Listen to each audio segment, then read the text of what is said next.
যে renal system আছে তার উপরে দুটো গ্ল্যান্ড আছে, সেটার নাম হচ্ছে অ্যাড্রেনাল গ্ল্যান্ড। এই অ্যাড্রেনাল গ্ল্যান্ডে আমাদের যে কর্টেক্স আছে, অ্যাড্রেনাল গ্ল্যান্ডের কর্টেক্স থেকে কিছু হরমোন রিলিজ হয়। এই অ্যাড্রেনাল কর্টেক্সকে আবার 3 ভাগে ভাগ করা হয়েছে, সেটা হচ্ছে গ্লোমেরুলাস, জোনা ফ্যাসিকুলাটা, জোনা রেটিকুলোসা। জোনা ফ্যাসিকুলোটা থেকে গ্লুকোকর্টিকো স্টেরয়েড, যেটা গ্লুকোকর্টিকয়েডস নাম, সেটা হচ্ছে রিলিজ হয়। এই গ্লুকোকর্টিকয়েড আমাদের খুবই একটা ইম্পর্টেন্ট হরমোন, শরীরের বডির গ্লুকোকর্টিকয়েড খুবই একটা ইম্পর্টেন্ট হরমোন। এই হরমোনকে বলা হয় সাধারণত লাইফ সেভিং হরমোন। এই গ্লুকোকর্টিকয়েড অনেক জায়গায় লাইফ সেভিং এর কাজ করে থাকে। তো আমরা এখন জানবো যে গ্লুকোকর্টিকয়েড যেটা হরমোন, সেটা আমাদের ড্রাগ হিসাবে কিভাবে কাজ করে। Glucocorticoid classification of glucocorticoid. সাধারণত গ্লুকোকর্টিকয়েড ন্যাচারালি আমাদের যেটা বডিতে তৈরি হয় ন্যাচারাল, আর একটা হচ্ছে সিনথেটিক।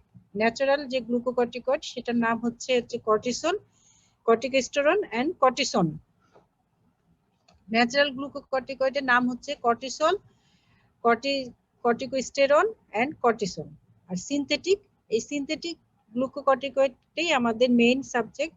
সেই মেইন সিনথেটিক গ্লুকোকর্টিকয়েডকে আমরা 3টে ভাগে ক্লাসিফিকেশন করতে পারি। একটা হচ্ছে গিয়ে short acting according to duration of action অনুযায়ী, একটা হচ্ছে শর্ট অ্যাক্টিং, তারপর হচ্ছে ইন্টারমিডিয়েট অ্যাক্টিং, আর একটা হচ্ছে লং অ্যাক্টিং। শর্ট অ্যাক্টিং হচ্ছে লেস দেন 12 আওয়ারের মধ্যে, যেটা সেটা হচ্ছে গিয়ে তোমার নাম হচ্ছে, সেই শর্ট অ্যাক্টিং গ্লুকোকর্টিকের নাম হচ্ছে হাইড্রোকর্টিসন, হাইড্রোকর্টিসন। আর ইন্টারমিডিয়েট অ্যাক্টিং যেটা 12 to 24 আওয়ার অ্যাকশন, সেটা হচ্ছে গিয়ে তার হচ্ছে গিয়ে পেডনিসোলন, তারপর হচ্ছে পেডনিসন, পেডনিসোলন, মিথাইল পেডনিসোলন এন্ড ট্রাইএমসিলোনন। তাহলে ইন্টারমিডিয়েট অ্যাক্টিং 12 to 24 আওয়ার্স এর মধ্যে, সেটা হচ্ছে গিয়ে পেডনিসন, পেডনিসোলন, মিথাইল পেডনিসোলন, আর হচ্ছে গিয়ে ট্রাইএমসিলোনন। আর লং অ্যাক্টিং গ্লুকোকর্টিকয়েডস, এটা হচ্ছে মোর দেন 12 আওয়ার, সেটা হচ্ছে dexamethasone, beclomethasone and বেটামেথসোন। ডেক্সামেথসোন, beclomethasone and বেটামেথসোন।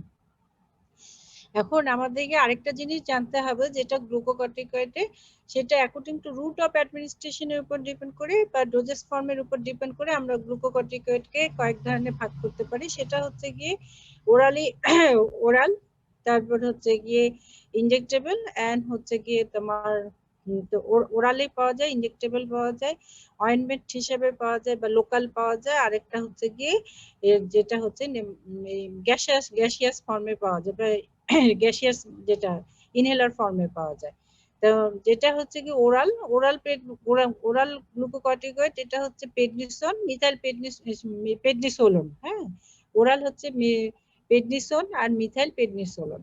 আর তারপর ইনজেক্টেবল পাওয়া যায় হচ্ছে গিয়ে আইভি বা আইএম হিসেবে পাওয়া যায় হাইড্রোকর্টিসন, তারপরে ডেক্সামেথসোন, ইনজেকশন ট্রাইএমসিলোনন।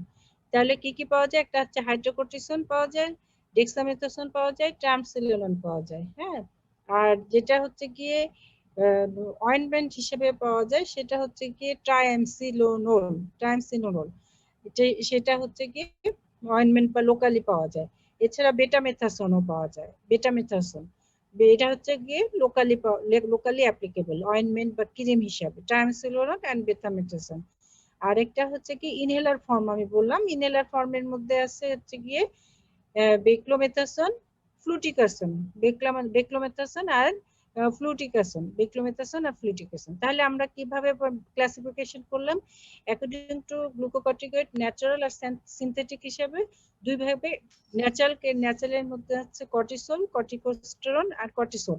আর সিনথেটিকের মধ্যে হচ্ছে শর্ট অ্যাক্টিং, ইন্টারমিডিয়েট অ্যাক্টিং আর long acting. Synthetic short acting less than 12 hour, সেটা হচ্ছে হাইড্রোকর্টিসন। ইন্টারমিডিয়েট অ্যাক্টিং 12 to 24 আওয়ারের মধ্যে prednisone, methyl prednisolone and triamcinolone. আর long acting more than 24 hour, সেটা হচ্ছে ডেক্সামেথসোন, বেক্লোমেথসোন এন্ড বেটামেথসোন। আবার আমরা অ্যাকর্ডিং টু রুটস অফ অ্যাডমিনিস্ট্রেশনের উপর আমরা ওরালি বা হচ্ছে গিয়ে যেটা হচ্ছে গিয়ে ওরাল, ইনজেক্টেবল, তারপর হচ্ছে লোকাল এবং হচ্ছে গিয়ে ইনহেলার ফর্মে পাওয়া যায়, সেটা গিয়ে আমরা ইয়ে করলাম। অনেক সময় তোমাদেরকে জিজ্ঞাসা করে যে কিছু ইনহেলার ফর্মের গ্লুকোকর্টিকয়েডের নাম বলো, সেটা হচ্ছে তাহলে তোমরা বলবো বেক্লোমিথাসোন, ফ্লুটিকাসোন। আবার অনেক সময় জিজ্ঞাসা করে কিছু আইভি বা আইএমই অ্যাপ্লিকেবল গ্লুকোকর্টিকয়েডের নাম বলো, সেটা তোমরা বলবো তখন হাইড্রোকর্টিসন, ডেক্সামিথাসোন, হ্যাঁ, তারপর হচ্ছে কি ট্রামসিনোলন, এগুলো। আবার কিছু অনেক সময় জিজ্ঞাসা করে কিছু ওরাল ফর্ম বা ট্যাবলেট ফর্মে পাওয়া যায়, সেটা হচ্ছে পেডনিসন, পেডনিসোলন, এগুলো। এইগুলোই হচ্ছে গিয়ে তাহলে আমাদের ক্লাসিফিকেশন অফ গ্লুকোকর্টিকয়েড গেল। এখন তোমাদের একটা জিনিস, এই যে আমাদের যে করোনা ভাইরাস, এই করোনা ভাইরাসের অনেকটা মৃত্যুর হার অনেকটাই কমে গেছে এই গ্লুকোকর্টিকয়েডের অ্যাপ্লিকেবলের ফলে। শেষ পর্যন্ত আমরা অনেক অ্যান্টিভাইরাল ড্রাগ আসছে, তারপরও যেটা লাইফ সেভিং ড্রাগ মনে করা হচ্ছে সেটা হচ্ছে এখন যেটা অ্যাপ্লিকেবল করা হচ্ছে সেটা হচ্ছে ডেক্সামেথাসোন গ্লুকোকর্টিকয়েড হিসাবে আমাদের দেওয়া হচ্ছে, যেটা যখন acute respiratory distress syndrome develop করে তখন ডেক্সামেথাসোন অ্যাপ্লাই করা হয়। এবং অনেকটাই মৃত্যুর হার এর কারণে করোনা ভাইরাসের যে আগে যে মৃত্যুটা ছিল সেই মৃত্যু থেকে এখন বর্তমানে মৃত্যু হারটা অনেক কমে গেছে, সেইটা হচ্ছে কি ডেক্সামেথাসোন দেওয়ার কারণে। তাহলে এগুলো হচ্ছে গ্লুকোকর্টিকয়েডের ক্লাসিফিকেশন। এখন আমরা আসি গ্লুকোকর্টিকয়েডের, আমরা যেমন অন্যান্য ড্রাগসে পড়ছি যে হচ্ছে গিয়ে মেকানিজম অফ অ্যাকশন, এখানে কিন্তু মেকানিজম অফ অ্যাকশন নাই। গ্লুকোকর্টিকয়েডের ফার্মাকোলজিক্যাল অ্যাকশন, হ্যাঁ, গ্লুকোকর্টিকয়েড এখানে ফার্মাকোলজিক্যাল অ্যাকশন কিভাবে কাজ করে। গ্লুকোকর্টিকয়েড তিনটা ফার্মাকোলজিক্যাল অ্যাকশন, তিন বা চারটা ফার্মাকোলজিক্যাল অ্যাকশন দেখা যায়। সেটা এক নম্বর যে গ্লুকোকর্টিকয়েডের ফার্মাকোলজিক্যাল অ্যাকশন সেটা হচ্ছে অ্যান্টি ইনফ্ল্যামেটরি অ্যাকশন, 2 নাম্বার হচ্ছে ইমিউনোসাপ্রেসিভ অ্যাকশন, 3 নাম্বার হচ্ছে অ্যাকশন অন মেটাবলিজম এন্ড হচ্ছে আদার্স। তো অ্যান্টি ইনফ্ল্যামেটরি অ্যাকশন তো তোমরা গ্লুকোকর্টিকয়েডে সবাই জানো যে স্টেরয়েড কিভাবে তোমাদের অ্যান্টি ইনফ্ল্যামেটরি অ্যাকশন করে।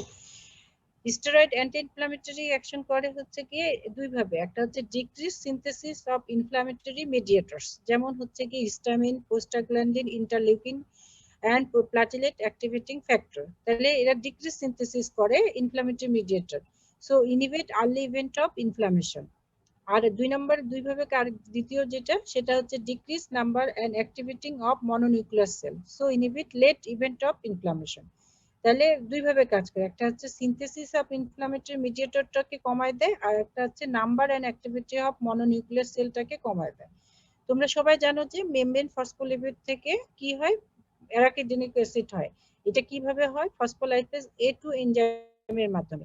এই অ্যারাকিডোনিক অ্যাসিড থেকে কি হয়, প্রিকারসর অফ প্রোস্টাগ্ল্যান্ডিন, যেগুলো হচ্ছে গিয়ে তোমার হিস্টামিন, প্রোস্টাগ্ল্যান্ডিন, ইন্টারলিউকিন। তো এই যে ফসফোলাইপেজ A2 থেকে যে অ্যারাকিডোনিক অ্যাসিড, ফসফোলাইপেজ A2 এনজাইমের মাধ্যমে যে অ্যারাকিডোনিক অ্যাসিড তৈরি হচ্ছে, এই স্টেপে গ্লুকোকর্টিকয়েডটা কি করে, ইনহিবিট করে।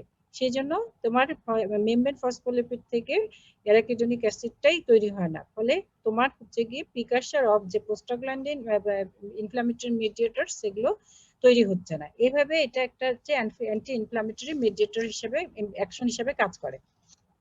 2 নম্বর ফার্মাকোলজিক্যাল অ্যাকশন কি, তাহলে অ্যান্টি ইনফ্ল্যামেটরি অ্যাকশনটা বোঝা গেল কিভাবে কাজ করে, একটা decrease synthesis of inflammatory mediator আর ডিক্রিজ অ্যাক্টিভিটি এন্ড হচ্ছে গিয়ে secretion of mononucleus cells. Membrane phospholipid থেকে কি করে, অ্যারাকিডোনিক অ্যাসিড তৈরিতে যে ফসফোলাইপেজ A2 কাজ করে, সেই ফসফোলাইপেজ A2 কে এনজাইমকে ইনহিবিট করে হচ্ছে গ্লুকোকর্টিকয়েড। এভাবে অ্যান্টি ইনফ্ল্যামেটরি অ্যাকশনটাকে অ্যান্টি ইনফ্ল্যামেটরি অ্যাকশনটা সে তৈরি করে।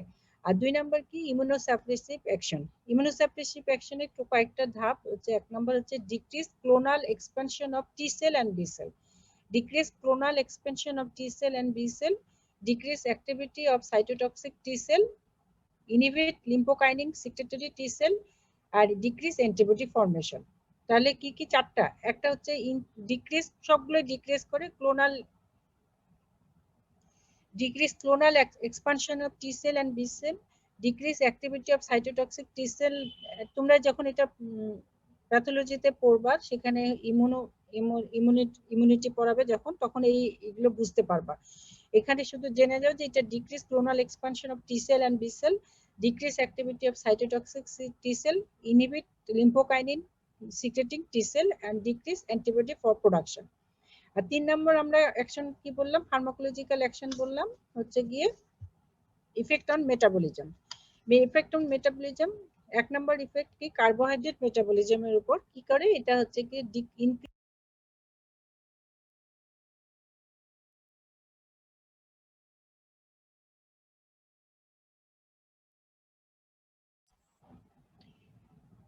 অন এক নম্বর হচ্ছে কার্বোহাইড্রেট মেটাবলিজমের উপর। কার্বোহাইড্রেট মেটাবলিজমে কি করে, increase blood glucose level. Increase blood glucose level কিভাবে করে, হচ্ছে গিয়ে এক নম্বর হচ্ছে গিয়ে ইনক্রিজ গ্লুকোনিওজেনেসিস।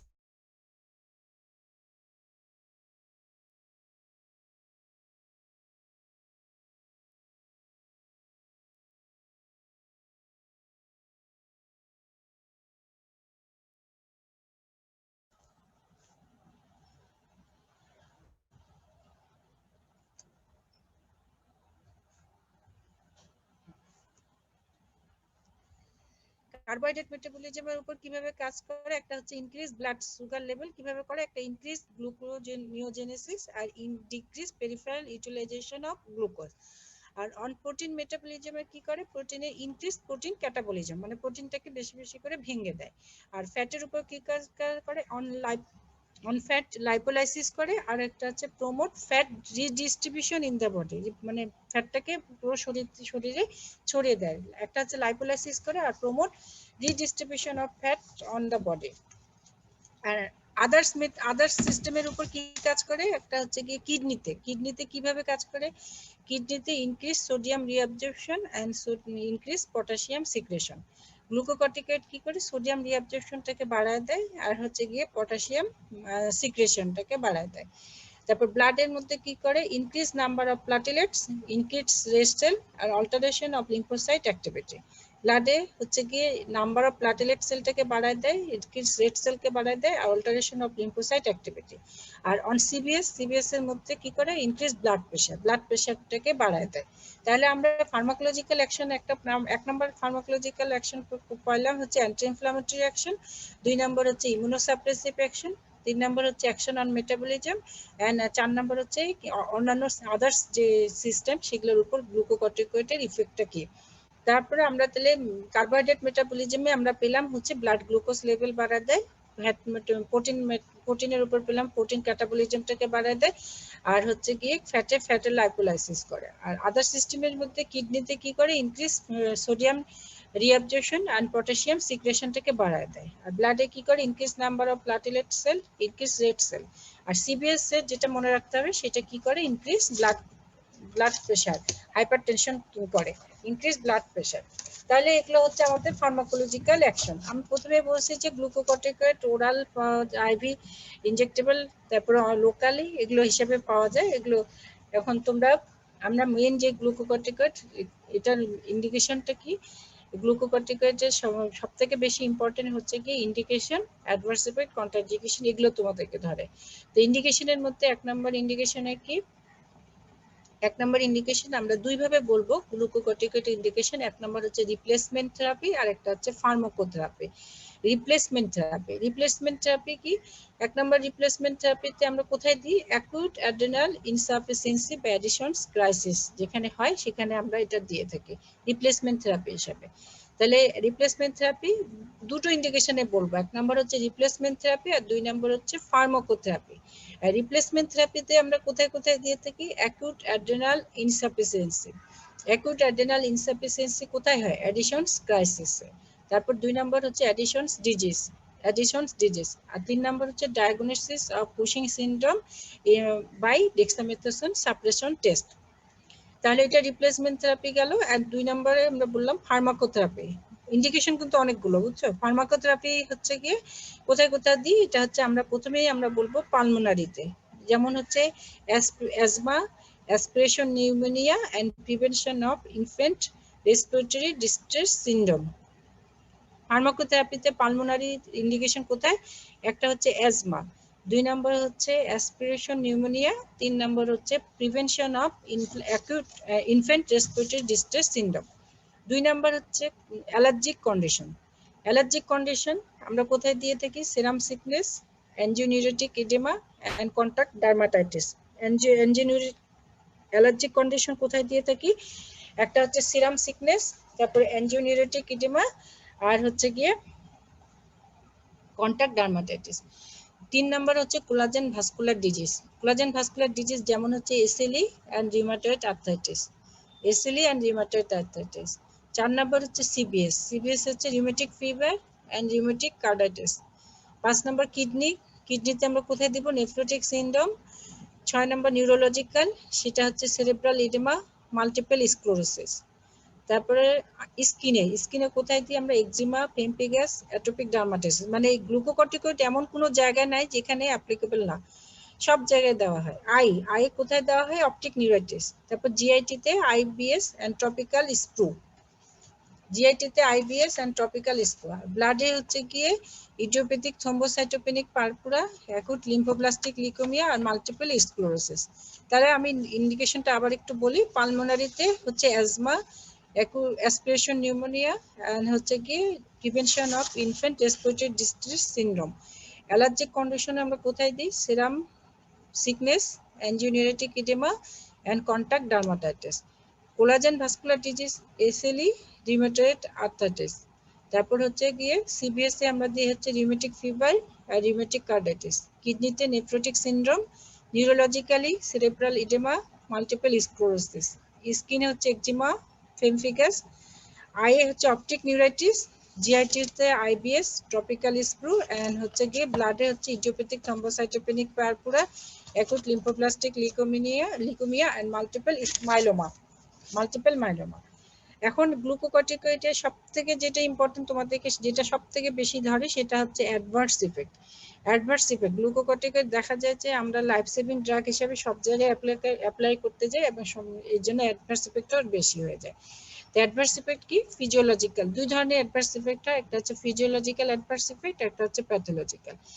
যদি বেশি বেশি করে গ্লুকোকর্টিকয়েড ইউজ করা হয় তাহলে কি হতে পারে? ফিজিওলজিক্যালি অ্যাড্রেনাল অথবা পিটুইটারি সাপ্রেশন হয়ে যেতে পারে।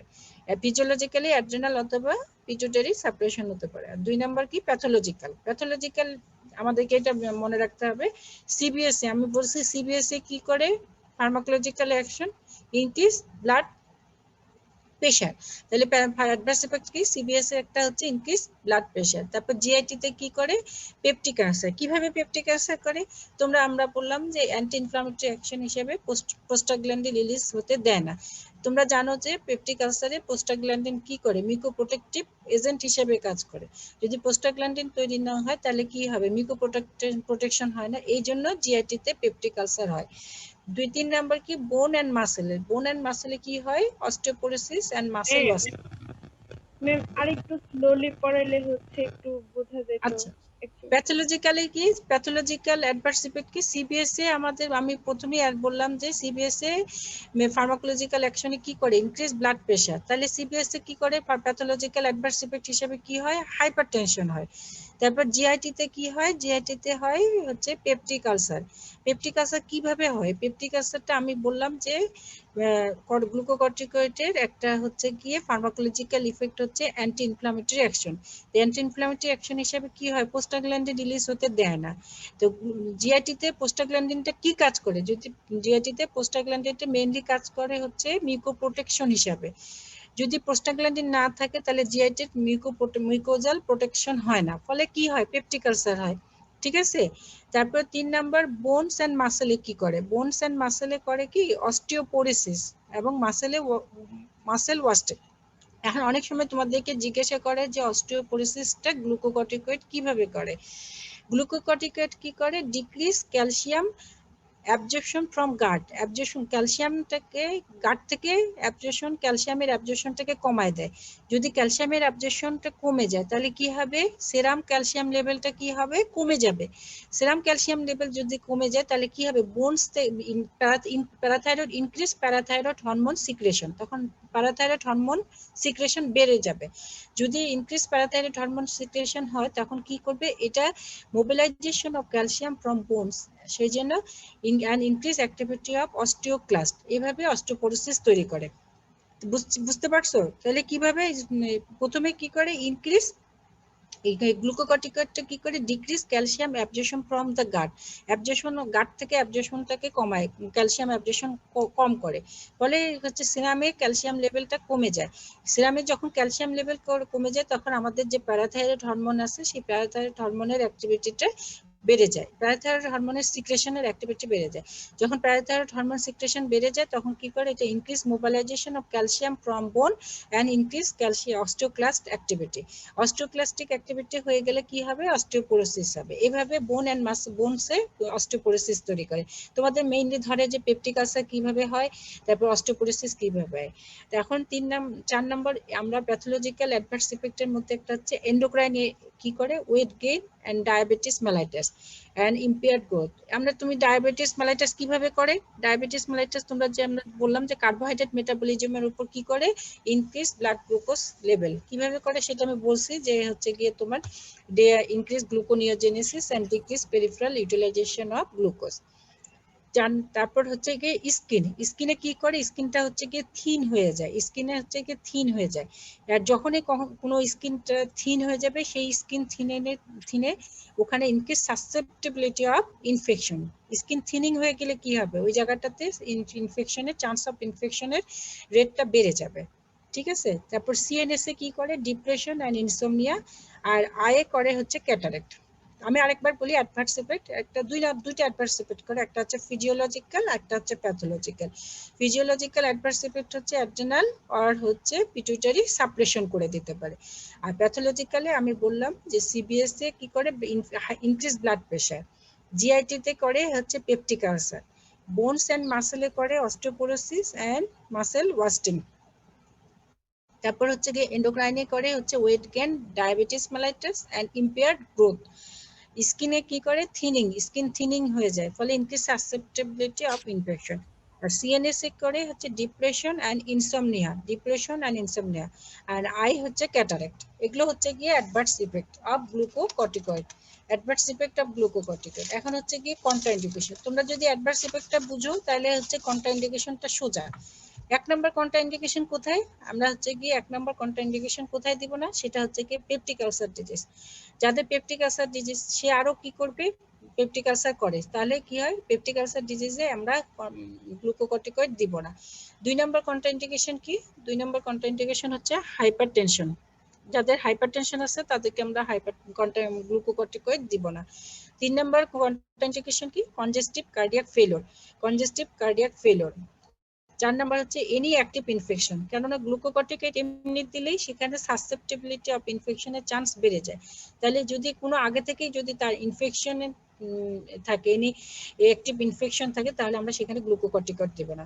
5 নাম্বার হচ্ছে ডায়াবেটিস মেলাইটাস পেশেন্টকে আমরা গ্লুকোকর্টিকয়েড দিব না। কিন্তু অনেক সময় দেখা যায় যে এমন কন্ডিশন হয় সেখানে গ্লুকোকর্টিকয়েড দিতে হয়, তাহলে সেখানে কি করতে হবে, গ্লুকোকর্টিকয়েড ডায়াবেটিস মেলাইটাসে দিতে গেলে ওখানে ইনসুলিনের ডোজ অ্যাডজাস্ট বা ডায়াবেটোজেনিক ড্রাগের ডোজ অ্যাডজাস্ট করি, তখন আমাদেরকে গ্লুকোকর্টিকয়েড দিতে হবে। 6 নাম্বার হচ্ছে গ্লুকোমা থাকলে আমরা দিব না। 7 নাম্বার হচ্ছে কুশিং সিনড্রোম। তাহলে আমাদের কন্ট্রাইন্ডিকেশন কি 7টা কন্ট্রাইন্ডিকেশন। তো মেইন কন্ট্রাইন্ডিকেশন হচ্ছে পেপটিক আলসার ডিজিজ, তারপর 2 নাম্বার হচ্ছে হাইপারটেনশন, 3 নাম্বার হচ্ছে কনজেস্টিভ কার্ডিয়াক ফেলিওর, 4 নাম্বার হচ্ছে এনি অ্যাক্টিভ ইনফেকশন, 5 নাম্বার হচ্ছে ডায়াবেটিস মেলাইটাস, 6 নাম্বার হচ্ছে গ্লুকোমা, এন্ড 7 নাম্বার হচ্ছে কুশিং সিনড্রোম। এগুলো থাকলে আমরা এখন আমাদেরকে কিছু জিনিস জানতে হবে, যে গ্লুকোকর্টিকয়েড দেওয়ার আগে আমাদেরকে কিছু জিনিস চিন্তা করতে হবে। পেশেন্টের সাথে গ্লুকোকর্টিকয়েড দেওয়ার আগে কিছু, সব প্রেসক্রিপশন করার আগে যেমন চিন্তা করতে হয়, তেমন সব থেকে বেশি চিন্তা করতে হয় গ্লুকোকর্টিকয়েড দেওয়ার আগে। তারপর এই গ্লুকোকর্টিকয়েড দেওয়ার আগে আমরা কি করব, আগেই পেশেন্টের কাছ থেকে আমরা হিস্ট্রি নিব। গ্লুকোকর্টিকয়েড এটাকে বলা হয় প্রিকশন অফ স্টেরয়েড থেরাপি দেওয়ার আগে কি কি প্রিকশন নিতে হয়। 1 নম্বর হচ্ছে কি, exclude any contraindication if therapy is indicated for more than week. যদি আমাদের থেরাপি আমাদেরকে 1 সপ্তাহের উপর করতে হয়, চালাতে হয়, তাহলে সেক্ষেত্রে আমাদেরকে আগে এক্সক্লুড করে নিতে হবে এনি কোনো কন্ট্রাইন্ডিকেশন আছে কিনা। তাহলে exclude any contraindication if therapy is indicated for more than a week. তারপর 2 নাম্বার কি পেশেন্টের আমরা তাহলে কি করতে হবে, এক্ষেত্রে হিস্ট্রি নিতে হবে। হিস্ট্রি নিয়ে কি করতে হবে, পেশেন্টকে বলতে হবে যে আপনার গ্লুকোকর্টিকয়েড দেওয়ার পেশেন্টের সাথে বলতে হবে আপনার বুক জ্বালা পড়া করে কিনা বা অ্যাসিডিটি আছে কিনা, হ্যাঁ ডায়াবেটিস আছে কিনা, এগুলো আর কি জিজ্ঞাসা করে নিতে হবে। তারপর কোথাও শরীরে কোথাও অন্য ইনফেকশন আছে কিনা এগুলো জিজ্ঞাসা করে নিতে হবে। তারপরে তাহলে হিস্ট্রিটা নিতে হবে, মেইন কথা হচ্ছে হিস্ট্রিটা নিতে হবে। 2 নাম্বার কি করতে হবে, পেশেন্টের ব্লাড প্রেশার মেজার করতে হবে, ব্লাড প্রেশার মেজার করতে হবে। 3 নাম্বার কি করতে হবে, ব্লাড সুগার দেখতে হবে যে তার ডায়াবেটিস আছে কিনা, হ্যাঁ। আর 4 নাম্বার হচ্ছে x-ray of vertebral column to see any osteoporotic lesion. তার আগে থেকে যদি অস্টিওপোরোটিক কোনো লেশন থাকে তাহলে তো আমরা গ্লুকোকর্টিকয়েড দিব না। সেটা অস্টিওপোরোটিক লেশন দেখার জন্য আমরা কোথায় ইয়ে করি, তোমাদেরকে জিজ্ঞাসা করা হয় অনেক সময় যে আমরা এক্স-রে অস্টিওপোরোটিক লেশন দেখার জন্য তোমরা কি করবা, তখন তোমরা বলবা যে এক্স-রে করো, বলো যে এক্স-রে করবো, কিন্তু এক্স-রেটা পার্টিকুলারলি কোথায় করতে হবে সেটা তোমরা ইন্ডিকেশন মানে ইন্ডিকেট করো না। সেটা হচ্ছে কি এক্স-রে অফ ভার্টিব্রাল কলাম। সব জায়গায় করলে তো হবে না, বা লেগের এক্স-রে করলে তুমি কি অস্টিওপোরোটিক চেঞ্জ পাবা, সেটা পাবা না। মেইনলি ভার্টিব্রাল কলামে অস্টিওপোরোটিক চেঞ্জটা সব থেকে ভালো বোঝা যায়। আর আমরা প্রিকশন করব কি, do not stop drug suddenly. আমরা গ্লুকোকর্টিকয়েড দেওয়ার সময় আমাদেরকে অবশ্যই মনে রাখতে হবে যে আমরা যদি একটা পেশেন্টকে গ্লুকোকর্টিকয়েড থেরাপি দিই তাহলে সেই গ্লুকোকর্টিকয়েডটা তাকে আমরা যেমন অ্যান্টিবায়োটিক আমি বলি যে 7 দিন খাইলাম তারপর আপনার স্টপ করে বন্ধ করে 7 দিন খাওয়ার পর আর বন্ধ খাইতে হয় না, স্টপ করে দিলেই শেষ, তাই না? অ্যান্টিবায়োটিক বা ব্যথার ওষুধ তুমি ব্যথা কমে গেলে বন্ধ করে দিলে, কিন্তু গ্লুকোকর্টিকয়েড এমন একটা ড্রাগ যেটা তুমি আমরা কি করি, এটা হঠাৎ করে আমি বললাম যে আপনি 7 দিন খেলেন বন্ধ করে দিব, এটা বন্ধ করে দেবো। টেলিফোনে জিজ্ঞাসা করলে ডাক্তার সাহেব আমার তো এখন উপকার হয়ে গেছে, আমি কি আমি বন্ধ করে দিতে পারবো, এটা এইভাবে স্টপ করা যাবে না। আবার বলতেছি গ্লুকোকর্টিকয়েড সাডেনলি স্টপ করা যায় না। গ্লুকোকর্টিকয়েডটাকে স্টপ করতে হয় গ্রাজুয়াল ট্যাপারিং এর মাধ্যমে, গ্রাজুয়াল ট্যাপারিং, এটাকে বলা হয় tapering of dose, tapering of dose. এই জিনিসটা তোমাদেরকে অবশ্যই জানতে হবে, আমি আবার বারবার করে বলতেছি ট্যাপারিং অফ ডোজ। গ্লুকোকর্টিকয়েড কেউ যদি 1 সপ্তাহ 2 সপ্তাহ খায়, সে যদি বলে আমি তো আমার সিমটম রিলিফ হয়ে গেছে তাহলে আমি আমার ড্রাগ স্টপ করে দেবো, কিন্তু ড্রাগটা স্টপ করা যাবে না, এটাকে আমরা গ্রাজুয়ালি ট্যাপার করে স্টপ করতে হবে। কেউ যদি সকাল দুপুর রাতে দুইটা করে 6টা খেত তাহলে তাকে দিতে হবে দুইটা করে 4টা, এরকম 1 সপ্তাহ খেলে আবার 1টা করে 2টা, এরকম 1 সপ্তাহ খেলে আবার 1টা করে 1 সপ্তাহ, এরকম করে আস্তে আস্তে আমরা কি করি ডোজটাকে ট্যাপার করে স্টপ করে।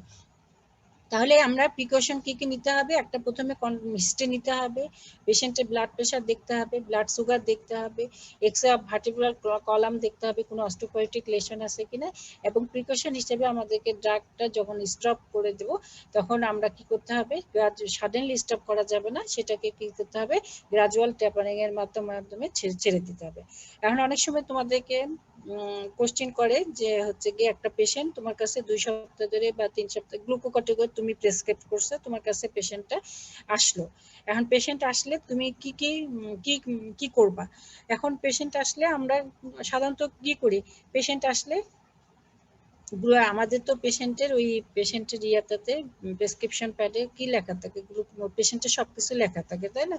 তাহলে একটা পেশেন্ট গ্লুকোকর্টিকয়েড খাচ্ছে, আমরা তাহলে প্রথমে আগে হিস্ট্রি নিব।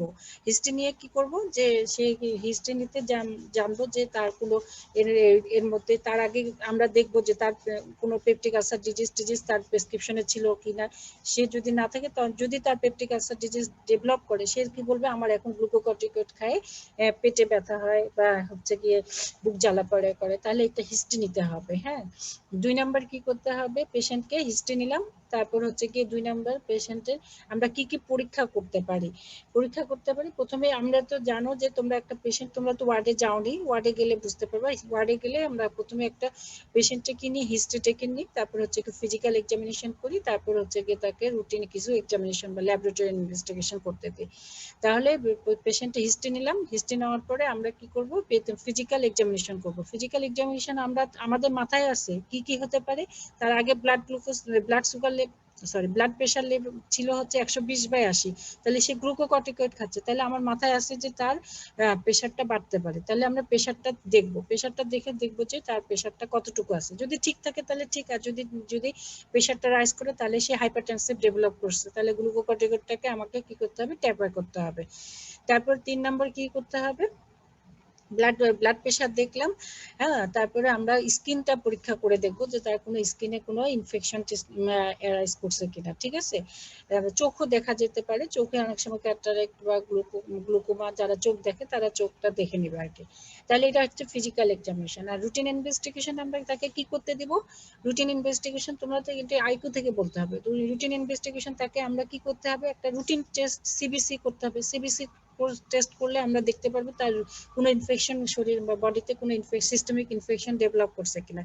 তারপর 2 নম্বর কি, ব্লাড গ্লুকোজ লেভেলটা বাড়ছে কিনা। আগে ব্লাড গ্লুকোজটা নর্মাল ছিল, এখন ব্লাড গ্লুকোজ লেভেল করে দেবো, যদি নর্মাল থাকে নর্মাল, আর যদি না থাকে তাহলে ডায়াবেটিস ডেভেলপ করছে বাই দিস ড্রাগ, তাহলে ড্রাগটাকে আমরা বন্ধ করে দিলে তার ব্লাড গ্লুকোজ লেভেলটা নর্মালি চলে আসতে পারে। তাহলে ব্লাড সুগার দেখবো, তারপরে সিবিসি দেখবো, ব্লাড গ্লুকোজ লেভেল দেখবো, তারপর ইউরিন আরি করে দেখবো যে ইউরিনে কোনো ইনফেকশন হয়েছে কিনা। হ্যাঁ, তারপরে আমরা কি আরেকটা কি করতে পারি, যে আমি বললাম যে গ্লুকোকর্টিকয়েডের একটা অ্যাডভার্স এফেক্ট কি, বোনস এন্ড মাসেলে অস্টিওপোরোসিস করে, তাহলে অস্টিওপোরোসিস ডেভেলপ হয়েছে কিনা, তাহলে এটা কি করে দেখার জন্য কি করতে পারি, x-ray of vertebral column. X-ray of vertebral column দেখলে আমরা বুঝতে পারবো যে গ্লুকোকর্টিকয়েড অস্টিওপোরোটিক চেঞ্জ হয়েছে কিনা।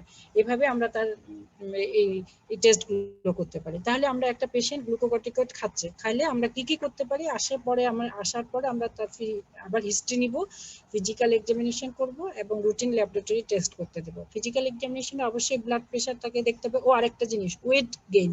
আমি বলছি যে অ্যাডভার্স এফেক্টের মধ্যে কি হয়, ওয়েট গেইন হয়।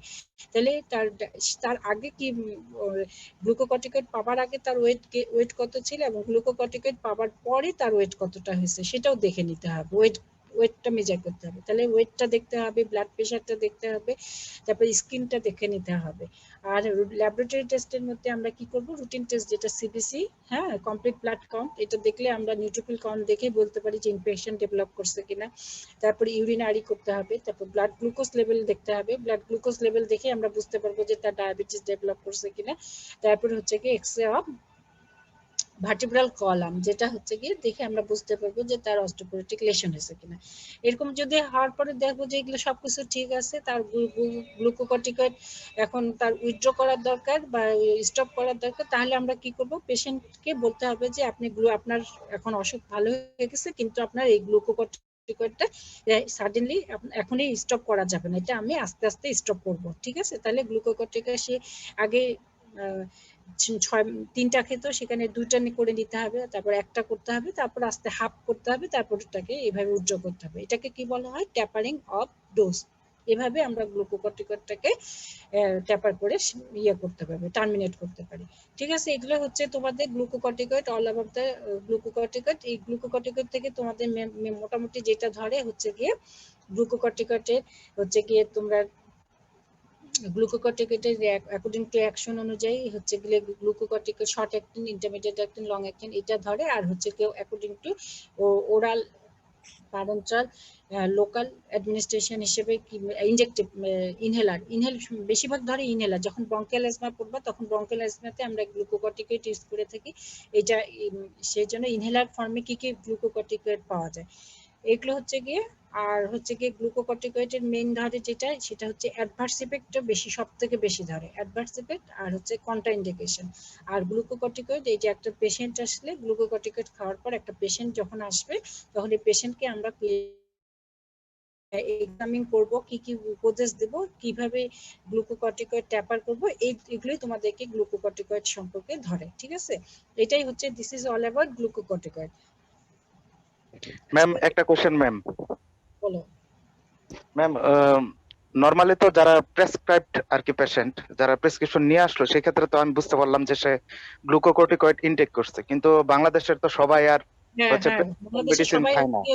হোমিওপ্যাথিক বেশি করে যে হোমিও খায়, হ্যাঁ হোমিওপ্যাথিকের যে পাউডার গুলো, এগুলো কিন্তু পাউডার, তারপরে এমনি যেগুলো মিক্সচার ব্যবহার হয়, এগুলো সবই কিন্তু স্টেরয়েড কন্টেনিং ড্রাগ। এই যে পাউডার গুলো, হোমিওপ্যাথিকের যে পাউডার গুলো, সেগুলো কিন্তু সব স্টেরয়েড পাউডার। এমনি এমনি বিশেষ ওদের করে ম্যাম হুম এই বলো।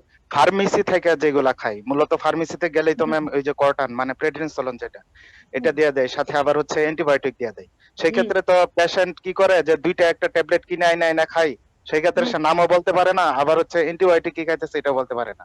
সেই right. ক্ষেত্রে আমরা কি করবো ম্যাম? সেই ক্ষেত্রে করার কিছু নেই, আমাদেরকে এরকম করে ইয়ে করতে হবে, ট্রিটমেন্ট করতে হবে মানে আমাদের। ফিজিক্যাল এক্সামিনেশন করে যদি মনে হয় যে সে এরকম কিছু খাইছে, তাহলে সেই ক্ষেত্রে আমি ওইটা আবার কমাইতে থাকবো নাকি ম্যাম, না এরকম সেটা কি? আমরা এটা বলতে পারে, সে এখন যদি ট্যাবলেট দেখাইতে না পারে এখন কিভাবে ইয়ে করবে। গ্লুকোকর্টিকয়েড প্রেডনিসোলন বা ইয়ে অনেক দিন ধরে খেলে কিন্তু তার একটা যে কুশিং ফেস ডেভেলপ করে, যেটা তোমরা এই বললাম না কুশিং সিনড্রোম যেটা ডেভেলপ করে গ্লুকোকর্টিকয়েডে, সেটা হচ্ছে কি অনেক সময় তার অ্যাপিয়ারেন্স দেখলে বোঝা যায়, কিন্তু সেটা হচ্ছে কি যে তোমার কুশিং ফেস, তারপরে বাফেলো হাম, তারপর হচ্ছে গিয়ে মুন ফেস যেটাকে বলে মুন ফেস, হ্যাঁ মুন ফেস, তারপর হচ্ছে বাফেলো হাম, তারপর পট বেলি অ্যাপিয়ারেন্স মানে পেটটা বাড়ে গেছে, হ্যাঁ এগুলো দেখে অনেক সময় বোঝা যায় যে সেই স্টেরয়েড নিচ্ছে এরকম। এছাড়া আদারওয়াইজ কিন্তু বাইরের বেশিরভাগ ইয়াতে স্টেরয়েড দেয়, কিন্তু বোঝার উপায় নেই যে সেই স্টেরয়েড খাইছে কিনা। এটা এখন তোমাকে ওই পেশেন্টকে বলতে হবে যে তুমি কি ওষুধ খাইছো সেটা আনে দেখাও। এই জন্যই তো তোমার রেশনাল প্রেসক্রাইবিং অফ ড্রাগ, এটা আমাদের অবশ্যই ফলো করতে হবে, কিন্তু আমাদের দেশে এই রেশনাল প্রেসক্রাইবিংটা ফলো হয় না। ফার্মেসিতে গেলে যে কোনো ড্রাগ যে কোনো অবস্থাতেই চাইলেই দিয়ে দেয় আর কি, কিন্তু গ্লুকোকর্টিকয়েড কিন্তু রেশনাল প্রেসক্রাইবিং, মানে এটা আমরা চাইলেই দিতে পারবো না। যেমন প্যারাসিটামল আমরা চাইলেই দিতে পারবো, হ্যাঁ তারপর হচ্ছে গিয়ে গ্যাসের ওষুধ এটা চাইলে দিতে পারবো, কিন্তু গ্লুকোকর্টিকয়েড আমরা চাইলেই মানে ফার্মাসিস্ট দেওয়ার কোনো ইয়ে নেই, এখতিয়ার নেই। তো ঠিক জি আছে, ম্যাম, ধন্যবাদ ম্যাম। আচ্ছা এরপরের দিন তাহলে আমি বৃহস্পতিবার বা রোববার ক্লাস নিয়ে শেষ করে দেবো, হ্যাঁ ম্যাম আচ্ছা ঠিক আছে। বৃহস্পতিবারে নিয়ে নিলেই মনে হয় ভালো হবে ম্যাম, পরবর্তী সপ্তাহে আবার পূজার ছুটি আছে, অনেকে তো ও আবার পূজার ছুটিতে যাইতে যাবে ম্যাম। আর আচ্ছা হচ্ছে ঠিক আছে।